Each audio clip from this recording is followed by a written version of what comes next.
Doctor Babasaheb Ambedkar జయంతి రోజు ఖచ్చితంగా ఆ బాబాసాహెబ్ అంబేద్కర్ పేరు వాడుకొని మోసం చేసిన కాంగ్రెస్ పార్టీని అడగాలి.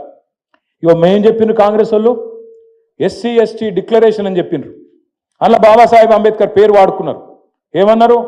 కేసీఆర్ 10 లక్షలు ఇస్తుండు దళిత బంధని, మేము 12 లక్షలు ఇస్తాం అని చెప్పి మల్లికార్జున్ ఖార్గే సాబ్తో చెప్పించారు. చిన్న చితిక వ్యక్తి కాదు, all India Congress committee president, భారత జాతీయ కాంగ్రెస్ అధ్యక్షుడు మల్లికార్జున్ ఖార్గే సాబ్ చేవెళ్ళకొచ్చి ఎస్సీ ఎస్టీ డిక్లరేషన్ రిలీజ్ చేసి 12 లక్షలు ఇస్తామని చెప్పిండు. నేను అడుగుతున్నా రేవంత్ రెడ్డి గారిని, 2 బడ్జెట్లు పెట్టినావు అంటే 40% టైం అడిచిపోయింది, ఇంకెప్పుడు పెడతావు అంబేద్కర్ అభయ హస్తం? ఎప్పుడు ఇస్తావు 12 లక్షలు? 12 లక్షలు కాదు కదా, నాకైతే తెలుసు, మీకు కూడా తెలుసు, రాష్ట్రంలో దళితులందరికీ అర్థమైపోయింది, 12 రూపాయలు కూడా ఏడు వీడు పచ్చి దొంగ. ఇంకొక మాట, 6 లక్షలు ఇస్తా అని చెప్పిండు.